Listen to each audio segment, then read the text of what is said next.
அது நீங்கள் ஒழுங்கு சொல்ல போகிறீங்களா? ஒரு லைன் இருக்கு, நல்ல பழக்கங்கள் வெற்றியை எளிதாக்கும், கெட்ட பழக்கங்கள் தோல்வியை எளிதாக்கும். அதே மீசி ஆகிடும் உங்களுக்கு இருக்கிற கெட்ட பழக்கங்கள். இப்ப நீங்க படிக்கணும்னு சொன்னா அந்த வேலையை பார்க்கணும். அதை விடுத்து இந்த நிறைய பேரண்ட்ஸ்ல கம்ப்ளைண்ட், எனக்கு டீச்சரா இருக்க முடியாம பிள்ளைகள் போன் பார்த்துட்டு இருக்குதுங்க, என்ன செய்யறேன்னு தெரியுது. அந்த கெட்ட பழக்கம் என்ன செய்ய போகுது? கடைசியில உங்களோட ரிசல்ட்ஸை கொண்டு வந்து டவுன் ஆக வைக்க போகுது. இப்ப அது மாதிரி இன்னொன்று இருக்கு. இப்ப என்ன அவசரம் நான் சொல்ல மாள் இது கிரபத்தில் இவர் ஐயா அவங்களோட அத்தான், அவர் உங்களோட தங்கச்சி இருக்கானா இல்லை? நானும் உண்மையிலேயே கொஞ்சம் தூரம் பார்த்தீங்களா, அவர் ரெண்டு தங்கச்சி இருக்கார், அத்தான் இருக்கா, எல்லோரும் இருக்காங்க.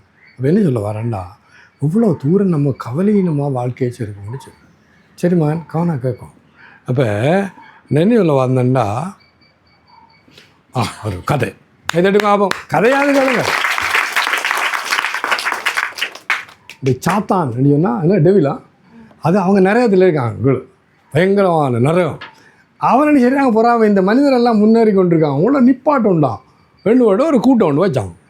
அவனா கேட்கும், இது அப்படி ஆழமான விஷயம்.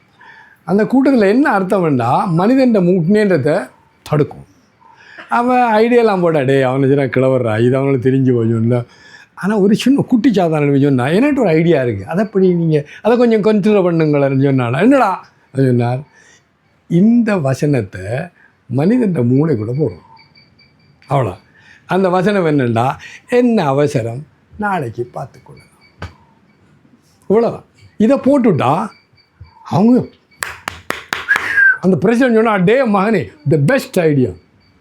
அப்போ உங்களோட மூளைக்குள்ளே என்ன இருக்குது, அந்த குட்டி சாத்தாண்ட அந்த மந்திரம் தான் இருக்குது. என்ன அவசரம், நாளைக்கு பார்த்துக்கலாம். இன்னும் இந்த முன்னுக்கு இருக்க மணியண்ட இவர் புத்தகங்க அப்படி இல்லையா இருக்கு, அதை எடுங்க கரியா குயிக்கா, நான் கொண்டு வந்த ஃபோன் பண்ண கொண்டு. நானும் ஒரு நாள் நானும் மாணவன்தான் ஒரு பாட்டு ஒன்று இருக்குது, 100க்கு 100 ஒரு படம் வருது. அப்போ நானும் ஒரு கால ஒரு மாணவனாக இருந்தேன், இப்பொழுதும் மாணவனாய் முடியும் இருக்கிறேன்.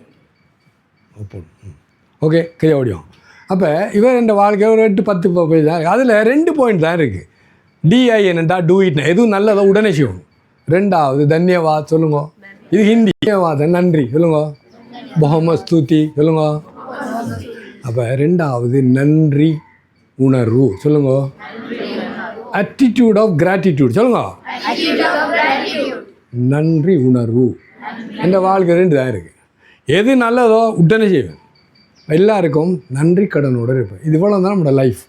2ஆலையும் எனக்கு வாழ்க்கையில் 100% வெற்றி. எதை எதை காய்ச்சல் இது காட்டுனேன் இந்த வாழ்க்கை இதுதான். அதை பாருங்க, இது என்னது எல்லாம் கைதட்டுங்க. அந்த மதுமிதா டீச்சர் தான் இதை ஆர்கனைஸ் பண்ணி பிரிண்ட் பண்ணியே கொடுத்தேன். பாருங்கள் இதில் இருக்குது சரியா, இதில் என்ன பண்ணி கொஞ்சம் சொல்லியிருக்கேன். அந்த புத்தகத்தில் 2 தான் இருக்குது. என்ன 1வது டிஐஎன் சொல்லுங்க, டூ இட் நவ், தன்யவாத் நன்றி. நல்லா யோசிச்சு பாருங்க, எந்த இதயத்தில் எது நல்லதோ அதை செய்வான் வெற்றியடை. 2வது நன்றி உணர்வுள்ள ஒருவனுக்கு ஒரு கம்ப்ளைண்ட்டும் வராது, ஒன்றும் வராது. ஏன் எதெடுத்தாலும் நன்றி. இப்போ நான் காலையில் நான் சொன்னேன் இல்லை, இந்த சூரியன் 2 நிமிஷமே இல்லைண்டா என்னம்மா உலகமே அழிஞ்சு போகும். இங்கே நிலம் இருக்குது, நீர் இருக்குது, காற்று இருக்குது, மற்ற என்ன இருக்குது, ஆகாயம் இருக்குது, இவ்வளோ இருக்கக்கூடிய தினமும் இருக்கும். முதல்ல காலையில் எழும்பிடணும், என் பெருமாள் இந்த அழகான நாளைக்கு நன்றி ஐயா தன்யவாத் யோசிச்சு பாருங்க. அது மாதிரி எல்லாம் தண்ணியப்பா நம்மளோட அம்மா அப்பா எவ்வளோ கஷ்டப்படுறாங்க உங்களுக்கு தெரியாது. உண்மை, நீங்கள் ஒரு அம்மா அப்பாவை வந்த அப்புறம் உங்களுக்கு தெரியும் எவ்வளோ தூரம் உங்களோட குழந்தைகளை எவ்வளோ தண்ணியை கஷ்டப்படுறீங்கன்னு. எனக்கு உருகி போகிறது என்ன, இந்த பிள்ளைக்கு ஒரு அப்பா உருகி போய் ஒரு இடத்துல அவர் சாக்கு தூக்கிட்டு போகிறார். இல்லை அவளுக்கு தெரியாது கூலி வேலை செய்கிறான்டா மகளுக்கு.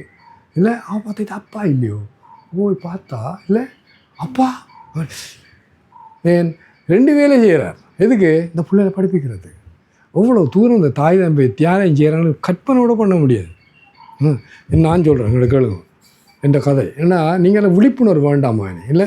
எங்களோட அம்மா ஒரு நாள் சொன்னால் நாளைக்கு இந்த படிக்க போவாது, அவ்வளோ வறுமையான நிலைமை குடும்பத்தில். நான் சொன்னேன் ஓகேம்மா. அடுத்த நாள் ஏய் நீ பள்ளிக்கூடம் போகல அப்படின்னு சொன்னால் சின்ன பையன் போயிட்டு 1998ஆம் ஆண்டு எனக்கு ஒரு ஐடியா வந்தது. பள்ளிக்கு போகணாம்னு சொன்ன அம்மா பள்ளிக்கு போகணுன்னு சொல்லியிருக்க முடியாது. ஏன் அவன் தீர்மானிச்சானே சொன்னான் ஏதோ நடந்திருக்கு. அம்மாட்ட போய் நான் கேட்டேன், அம்மாட்ட என்ன நடந்தது? அப்பா சொன்னார், இந்த வெள்ளாமை நிற்க போகிறேன் இல்லை நான் ஒன்றான்னு சொல்கிறேன், அதில் நெல் கிடைக்கும், அதில் இந்த பிள்ளைய பள்ளிக்கு போகுது. யார் சொன்னேன்? தாயோடு அறுசுவை போம் தந்தையோடு கல்வி போகும், இது சத்தியம். இப்போ அம்மா அதுக்கு போய் அப்பா கட்டிட்டு நாங்கள் 2 பேரும் அழுதோம். அவருக்கு தானே ஞாபகம் இருந்தது. யோசிச்சு பாருங்க இல்லை எவ்வளோ தூரம் நம்மளோட தாய் தந்தை நம்ம கவலைனமாக இருக்கலாமா? பெரிய பாவம்மா, பெரிய பாவம். மன்னிப்பே கிடையாது நமக்கு. நான் சொல்லக்கூடாது. நம்ம ஒரு இடத்துல அந்த குழந்தை முழுக்க அழுது கொண்டு இருந்தாங்க. இந்த தாய் தந்தையை பற்றி ஒரு பெரிய மணியான அவங்களோட படுற கஷ்டத்தை சொல்லி அந்த குழந்தைய அழுது கொண்டு இருந்தாங்க. உண்மை. அப்போ இதையும் சொல்கிறேன்டா, இன்னும் பள்ளிக்கூடம் அனுப்பினது இவ்வளவு சிரமப்படி அனுப்புகிறான்டா, அதை செய். தெரியாமல் எங்களோட யோகராஜோட ஒரு டீச்சர் இருந்தார். அவர் மகனே 5 வருஷம் பல்ல கடிச்சிட்டு படியப்பா, 50 வருஷம் நீ சந்தோஷமாக இருப்பாய் அடிக்கடி சொல்லுவார். இப்போ நாங்கள்லாம் சந்தோஷமாக இருக்கோம். காப்பெல்லாம் பீப்பெல்லாம் சொல்லி வேற போகலாம் இவங்களும் மத்து நாங்கள் பிக்னிக் போவோம் எல்லாம். ஏன் எதை எப்பொழுதும் செய்ய வேண்டுமோ அதை எப்பொழுதும் செய்து முடித்து விட்டோம். உங்களோட வேலை என்னென்னா, உங்களோட தர்மம் என்று சொல்கிறது, உங்களோட கடமை என்னென்னா என்னது? படித்து என்ன சொல்லுவாங்கோ, மகன் தந்தை காற்று நன்றி இவன் தந்தை என்னோட்டான் கொல்லனும் சொல். உங்களோட அம்மா அப்பாவுக்கு உங்களை ஒரு உண்டு உங்களோட மகன் அப்படி பெரிய மனுஷன் இல்லை நல்லா படிச்சிருக்கா அப்படின்னு சொன்னு அந்த வார்த்தையை கேட்குறதுக்கு அவங்களோட வாழ்க்கையே தியாகம் செய்கிறான். என்ன புகழ் வேறு ஒன்றுமாடா அவங்கள விளங்கடாமாலே இல்லை. தயவு செய்து கண்ணை முடிங்க, மிச்சம் கஷ்டமாக இருக்குது.